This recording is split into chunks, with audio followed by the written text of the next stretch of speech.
voiceofcongo.net, news en real time.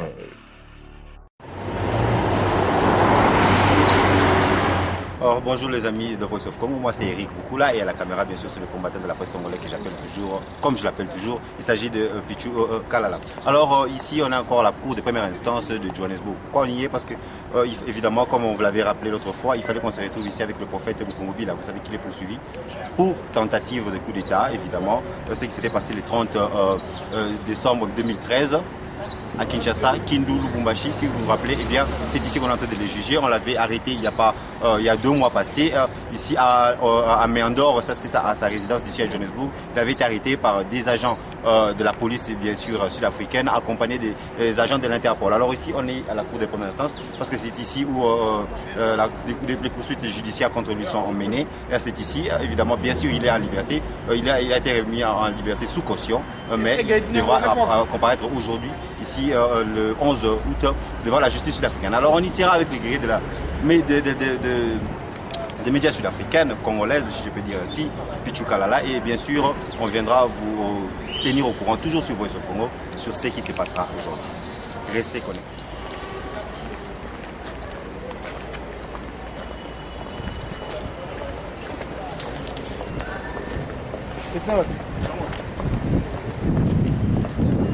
C'est la chargée.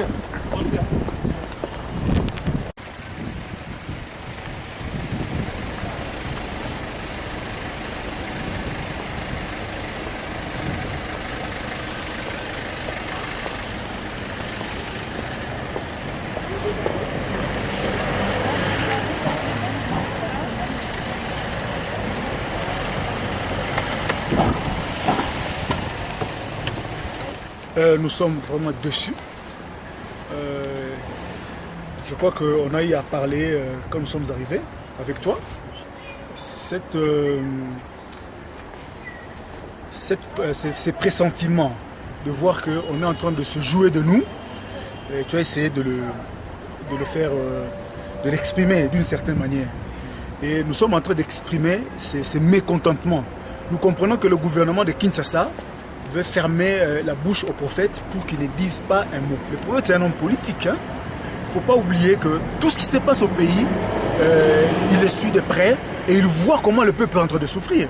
Donc les actualités, les événements qui se passent au pays, le prophète a un mot à dire dans tout ça.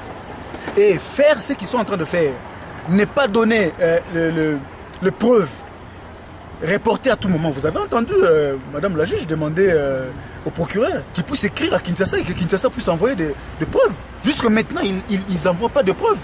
Ça veut dire quoi?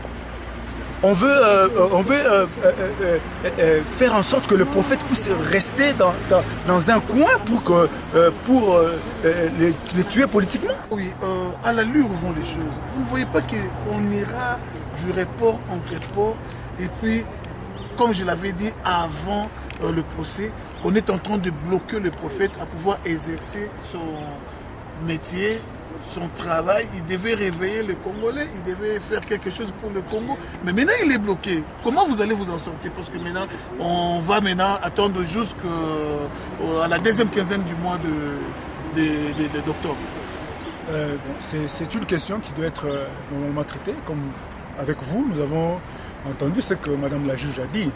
Donc c'est un dossier qui va être traité au niveau du bureau et on va soumettre notre cas, notre avocat est là, tout un cabinet est là pour ça et on va voir ce qu'on pourra faire. Comme je l'ai dit, premièrement, que nous sommes mécontents parce que nous voyons que c'est comme si on était en train de chercher à tuer politiquement le prophète par cette façon de faire le report. Et Madame la juge a insisté au procureur d'écrire à Kinshasa et que Kinshasa puisse envoyer les preuves. Pourquoi ils ne veulent pas envoyer les preuves? Ils ont accusé. Ils étaient les premiers à accuser. Ils doivent nous donner des preuves. Ils ont traité des criminels. Ils ont traité que le prophète il avait une milice armée. Mais ils doivent donner toutes ces preuves-là. On ne peut pas les dire comme ça. Comme ça, parce qu'on est un gouvernement de Kinshasa. Oui, c'est un peu d'emboîter le pas à mon confrère là-bas. Alors, pendant ces 2 mois, on l'a reporté, c'est un peu comme pour 2 mois, parce que quand on parle de mi-octobre, c'est un peu comme pour 2 mois. En fait, quelle sera la stratégie du prophète pendant ce temps-là? Qu'est-ce qui se passera?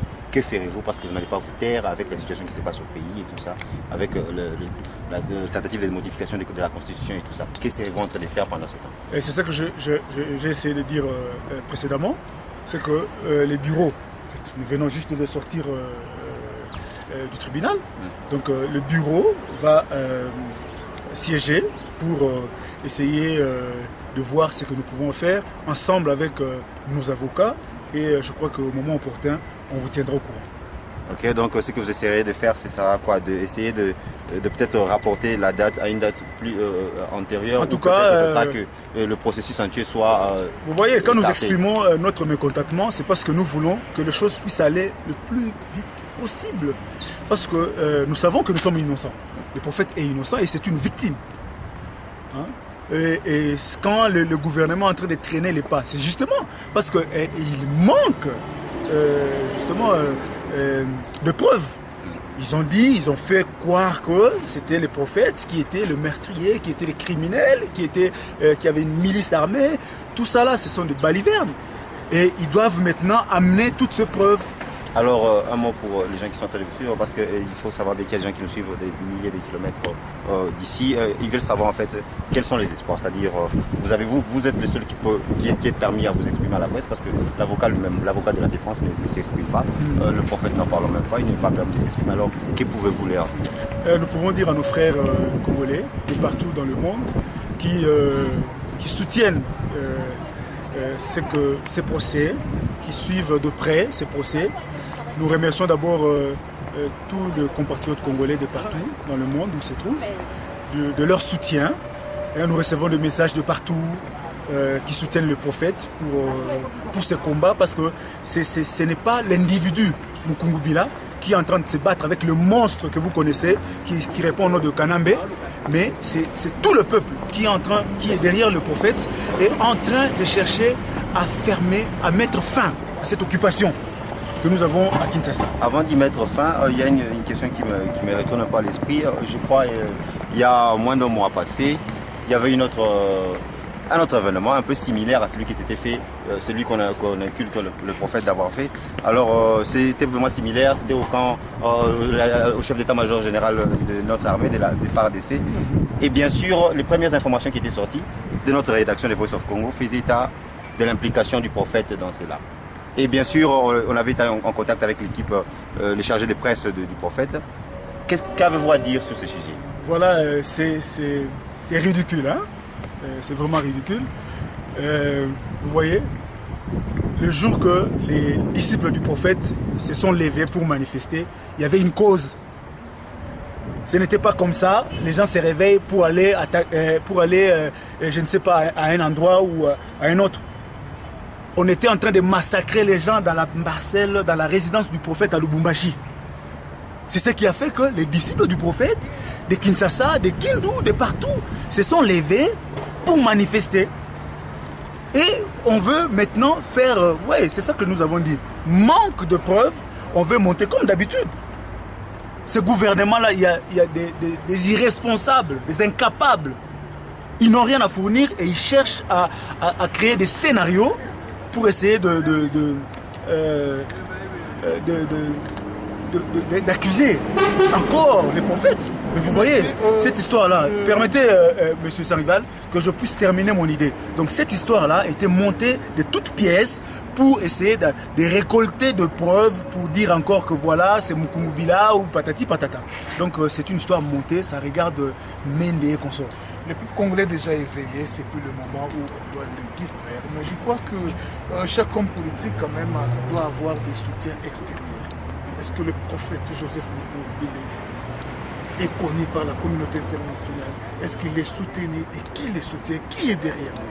Mais justement, le prophète vous a répondu la dernière fois que s'il n'était pas connu, parce que d'abord il faut mettre le point sur les i, le prophète est connu de la communauté internationale. Parce que vous allez partir dans toutes les institutions, on connaît qui est Mukungubila, Joseph. Okay? Mais qui soutient aujourd'hui le prophète? Qui est derrière le prophète? Mais le prophète a besoin d'abord du peuple congolais. le soutien que le peuple congolais est en train de faire. Parce que si aujourd'hui le prophète se retrouve dans cette position, c'est parce qu'il est en train de défendre son peuple. Le prophète a besoin d'abord du soutien de son peuple. Et il l'a. Et c'est ce qui fait de lui ce qu'il est. Donc Mukungubila, c'est sans Mukungubila quand il a le soutien de son peuple. Les amis de Voice of Congo, vous avez entendu, vous avez suivi. Là, c'était le chargé de presse du prophète Mukungubila. Ce qu'il essayait de nous dire, c'est que le procès a été reporté une fois de plus à cause de, évidemment, manque de preuves, c'est-à-dire Kinshasa, la partie accusatrice, n'a pas encore envoyé de preuves, n'a pas les preuves nécessaires pour qu'un procès soit entamé. Et c'est ainsi que ça a été reporté une fois de plus, à une date ultérieure, et bien sûr, c'est un peu comme dans 2 mois. Et alors, il se plaint que ces 2 mois pourraient paralyser politiquement le prophète, c'est-à-dire qu'il ne saura pas se prononcer sur l'actualité congolaise, la politique congolaise, ce qui se passe actuellement, comme les modifications qu'on veut apporter à la Constitution ou toute autre chose pour se faire. Et vous l'avez bien entendu dire, dernièrement, il y avait un comme déjà vu du 30 décembre, c'est-à-dire il y a eu des attaques similaires à celles du 30 décembre, dans lesquelles on a vu le chef d'état-major général de notre armée être attaqué, être infiltré par des gens. Et il a dit que le prophète n'a rien à faire avec ça. Ce ne sont que des montages, ça c'est d'après lui. Et bien sûr, ils essaieront d'entamer un certain processus pour qu'au moins les choses soient rapportées à une date plus antérieure, ou que le procès entier soit finalement écarté parce qu'ils ne voient pas les sens, ils ne voient pas des bases pour cela. Alors ça, c'est ce qui s'est passé aujourd'hui, ici le 11 août, à la cour de première instance de Johannesburg. C'était Pichu Kalala, le guerrier de la presse congolaise, le guerrier de tous les caméramens, que ce soit au Congo ou en Afrique du Sud, en ce qui concerne la presse congolaise, en tout cas, c'est Pichu Kalala. Et c'est lui qui vous tenait cette caméra. Restez branchés sur Voice of Congo, restez branchés sur notre page Facebook, restez branchés sur notre page Twitter, @The Voice of Congo, ou à la page Facebook Voice of Congo.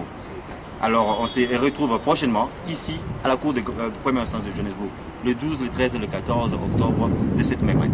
Merci Pichu et à plus. VoiceOfCongo.net, news on real time.